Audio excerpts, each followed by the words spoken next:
नमस्कार, मैं मुनीश ठाकुर। खबर खास टीवी में आप सभी का स्वागत है। जय जवान जय किसान। जी हाँ दोस्तों, आज एक मुख्य मुद्दे के ऊपर चर्चा मैं करने जा रहा हूँ, आपसे कुछ बताने जा रहा हूँ। और एक चीज़ थी जो कभी किसी ने डिस्कस नहीं करी है। हम आपको बता दें कि जिस तरह से भारत जो है कृषि प्रधान देश है और जिसकी कुल जो जीडीपी रहती है, जो ग्रोथ वैल्यू रहती है किसी कंट्री की, वो हमारे देश की 15 से 16% जो है सिर्फ कृषि से ही हम जो है इनकम कमाते हैं। लेकिन दुर्भाग्य की बात है कि आज का किसान जो है वो परेशान है, हताश है, निराश है।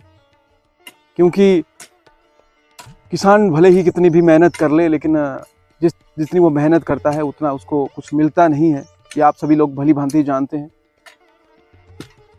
हालांकि आज का जो टॉपिक है वो थोड़ा सा हटके है, थोड़ा सा एक हल्की सी मैं प्रकाश डालने जा रहा हूँ, हल्का सा। कि अभी आप मेरे साथ मेरे पीछे नंदी महाराज जी देख रहे हैं, मेरे अपने दो बैल हैं।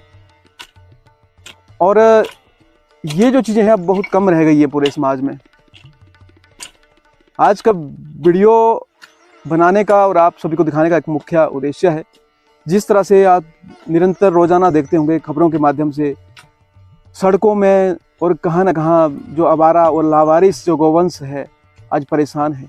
जिसका एक मुख्य कारण है कि हम गौ वंश को अपने घर में नहीं रख रहे हैं, कहीं जगह नहीं दे रहे हैं। जिसका कारण मैं आपको दोस्तों एक और बताना चाहूँगा कि इसका मुख्य कारण एक और है, क्योंकि मशीनी युग जो है वो चल चुका है। तो अब ट्रैक्टर्स आ चुके हैं, छोटे छोटे ट्रैक्टर आ चुके हैं। लेकिन मैं बताना चाहूँ ये कहाँ ये बच्चे हैं जो नंदी महाराज जी हैं, वो कहाँ हैं जहाँ बड़े बड़े पेड़ हैं गांव में, कहीं भूले भटके किन्हीं के पास होंगे आज की डेट में। क्योंकि अब यहाँ जो ये पेड़ है, सॉरी खेत है, मैं दिखाना चाहूँगा आपको, सीढ़ी नुमा खेत हैं। और जिसमें ट्रैक्टर जो है, चाहे वो हल्का हो या बड़ा हो, ले जाना बहुत ही मुश्किल भरा है। तभी आज तक शायद यहाँ पे जो है वो ट्रैक्टर नहीं आते हैं और नहीं लोग लाते हैं।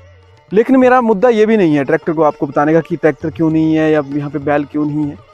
मुख्य चीज़ ये है कि आज से आप देखें तो आज से 15-14 साल पहले इन क्षेत्रों में जब हम यहाँ पे खेती कर रहे हैं, तो इन क्षेत्रों में इतनी फसल होती थी कि साल का गुजारा जो था वो आम घर का बहुत आसानी से हो जाता था। और मुझे लगता है कि आपके पास, अगर आप जानते हो, तो मक्कई इतनी होती थी, जिसको हम मक्की बोलते हैं, छल्ली बोलते हैं, कौन बोलते हैं।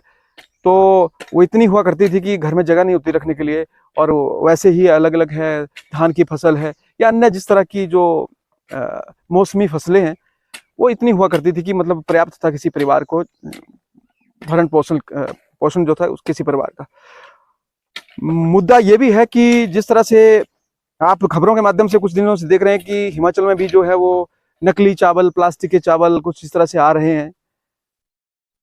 हम इस जानकारी की पुष्टि नहीं करते कि प्लास्टिक के चावल बाकी आ रहे हैं, चाइनीज चावल आ रहे हैं। लेकिन आज नहीं तो कल वो आने ही हैं, जिसका रीजन ये है कि खेती कोई करना नहीं चाहता। हमारी स्पेशल रिक्वेस्ट रहेगी प्राइम मिनिस्टर नरेंद्र मोदी जी से भी, कि जिस तरह से आपने जो एक किसानों के लिए जो किसान सम्मान निधि एक आप दे रहे हैं, अच्छी पहल है। लेकिन आप ये भी देखें कि धरातल में हो क्या रहा है। लोगों की जमीनें जो हैं वो बिल्कुल बंजर हैं। लोग पैसे ले रहे हैं, लेकिन उस पैसे का भी फायदा नहीं है, क्योंकि मात्र साल में 6,000 रुपये मिलता है, तो उसका वो उतना ना बीज ले पाते हैं। और दूसरी बात करें तो यहाँ जो है वो जो पहाड़ी क्षेत्र है खासकर, और जहाँ सिंचाई सिर्फ बारिश के ऊपर ही डिपेंड करती है, निर्भर होती है, वहाँ फायदा भी नहीं होता है। लेकिन किसान फिर भी आज तक भी हम इसमें मेहनत करते हैं। क्योंकि अब रोज की आप खबरें देखते हैं कि हमारे जो शराब से सरकार को इतना फायदा होता है या किसी दूसरी चीज से इतना फायदा होता है। तो शराब से मैं आपको बता दूं कि 2% भी जीडीपी नहीं ग्रो करती है पूरी देश की। लेकिन किसान, क्योंकि किसान प्रधान देश जो भारत है, इससे जो हमारी जीडीपी है वो कई गुना बढ़ जाती है। और जिस तरह से हमारे बॉर्डर में जो हमारे भाई हैं, जो हमारे जवान हैं, और खेतों में कहीं ना कहीं किसान है, ये पूरे देश को, आज भी भारत को नंबर 1 पे किए हुआ है। तो जिसका कारण ये है कि खेतों में जो हल चलाता हुआ किसान है और बॉर्डर पे हमारा बंदूक लिए हुए आपकी रक्षा के लिए जवान है कहीं ना कहीं। तो ये आज का मुख्य टॉपिक है कि मैं थोड़ा सा अपने इस बात से हट गया कि हिस्ट्री में थोड़ा सा आपको इतिहास, जिस तरह से आप जानते भी होंगे स्टोरी जो है इसकी, कि जो बैल हैं अब बंद क्यों हो रहे हैं, खत्म क्यों हो रहे हैं। अगर आपको विदित हो आज से 20 साल या 15 साल पहले की बातें, तो इन बेजुबानों के भी कहीं मेले हुआ करते थे और मेलों में इनकी अच्छी खासी जो कीमतें थी वो लगती थी कि कहीं सुकेत का मेला हो गया, इस तरह के कई मेले होते थे कि वहां से जो है लोग 10,000 में, 20 में, 50,000 में जोड़ियां, बैलों की जोड़ियां अपने घर में बड़े खुशी खुशी से लेकर आते थे। लेकिन आज आपको शर्म लगती होगी कि घर में आपने गाय या बैल अगर आपने पाल रखा है तो आपको शर्म लगती होगी, या लोगों को लगता होगा कि आप पता नहीं कौन से दुनिया के लोग हैं या कैसे जंगली लोग हैं। क्योंकि जो आज आपने देखा कि घर में गाड़ी के लिए जगह होगी लेकिन गाय के लिए जगह नहीं होगी। तो टॉपिक यही है कि सरकारें जो हैं, मैं चाहूंगा कि हमारी जो प्राइम मिनिस्टर है नरेंद्र मोदी जी हैं, वो इसके लिए कोई पॉलिसी लाएं गांव के लिए, जिन्होंने बैल पाले हैं उनके लिए, जिन्होंने गौ वंश को चलाया है या उसको अभी भी कहीं ना कहीं निरंतर वो संभाले हुए हैं या पाले हुए हैं, तो उनको कुछ ना कुछ इसमें कड़ा से कड़ा कानून बनाना चाहिए, कृषि के लिए कानून बनाना चाहिए। क्योंकि हमारा कृषि प्रधान देश है और गौ जो है वो हमें माता कहते हैं। तो वैसे नंदी महाराज जी हैं जो कि बिल्कुल खेतों में जो है अपनी अहम भूमिका निभाते थे, अब हैं का शब्द जो है वो कहीं कहीं बचा है। ये बेसिकली बता दूं तो उत्तराखंड और हिमाचल में कहीं कहीं ऐसी जगह बची हैं, और जो बड़े पैमाने पर जो कृषि की जाती है वहां पे ऐसा कुछ नहीं होता। तो चलिए, दूसरी बात ये रहेगी सरकारों से भी कि जिस तरह से मनरेगा में कार्य होते हैं, तो ये कार्य जो है पंचायत के माध्यम से जो है लोगों को जो भी नरेगा के कार्य निर्माण कार्य होते हैं उसमें फोकस देना चाहिए। बेसिकली स्पेशली खेतों के लिए, खेती बाड़ी के लिए किसान को ज़्यादा से ज़्यादा इसमें जोड़ा जाए और बागवानी और किसानी और बागवानी के इस मुहिम में एक मुहिम शुरू की जाए।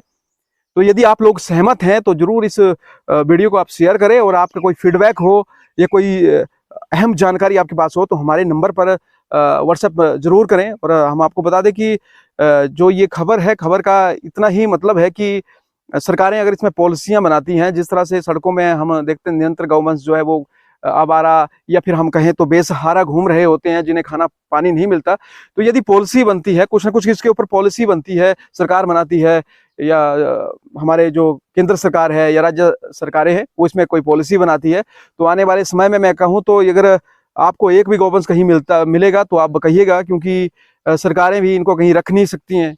अब आप देखिए कितनी जगह किसके पास पर्याप्त नहीं है, और ये अब सरकारें इनको अडॉप्ट करने लगी तो हर वो आदमी लापरवाह हो जाएगा कि सरकारें तो रख रही हैं जी, हम तो ऐसे पालेंगे, यूज करेंगे, छोड़ देंगे।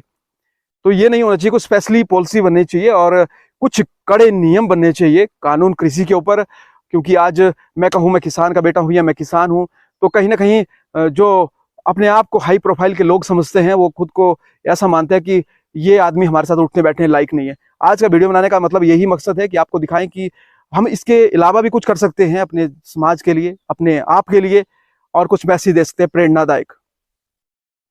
और मैं आपसे विनती करता हूं, यदि आप इस स्टोरी को या इस आज की कवरेज को अहमियत देते हैं, अधिक शेयर करें, हमारी सरकारों तक इस बात को पहुंचाने की कोशिश करें कि कहीं ना कहीं जो खेतों में हल चलाता हुआ किसान है, और यहाँ की अगर थोड़ी सी बात करूं तो जिस तरह मैंने पहले भी बताया सीढ़ीदार खेत है, जो इंटीरियर इलाके हैं जहाँ पानी भी नहीं है, खासकर ऐसी कोई पानी की परियोजना नहीं है, क्योंकि पीने के लिए यहाँ पानी कम पड़ता है, तो सिंचाई के लिए तो आप सोच ही सकते हैं कि यहाँ हालात कैसे हैं। लेकिन फिर भी अगर सरकार चाहे तो जिस तरह से मैंने फिर बात की मनरेगा की, तो मनरेगा में जो भी जिस तरह से वित्तीय आयोग का जो पैसा आता है या मनरेगा में जो भी पैसा आता है तो कृषि में ज़्यादा उपयोग किया जाए। और जैसे फेंसिंग आप कहीं करवा लें अपनी पंचायत में, अपने गाँवों में। और जिस तरह से अब मैं थोड़ा सा इसमें हाईलाइट करूँ आपको, तो यहाँ जो है खेती तो करते हैं लोग, पहले तो पानी निर्भर रहता है, पानी, आकाश का पानी। दूसरी बात है कि अब जैसे किसान खेती करता है, खेती करने के बाद जो है वो परेशान रहता है जंगली जानवरों से। तो जंगली जानवरों का प्रावधान तभी हो सकता है जब आप फेंसिंग करवाएं। इसके अलावा भी पक्षी भी आजकल, जिस तरह से हमारे राष्ट्रीय पक्षी जी हैं महाराज जी, मोर महाराज जी, उन्होंने भी बड़ा आतंक मचाया है। कहने तो नहीं चाहिए, पीड़ा होती है क्योंकि वो हमारा राष्ट्रीय पक्षी है, पर फिर भी ये काफी अजीब सा लग रहा है। लेकिन इनके लिए भी कुछ ना कुछ ऐसा कुछ कानून बने। तो चलिए, खबर खास टीवी के लिए मुनीश ठाकुर की ग्राउंड जीरो से रिपोर्ट।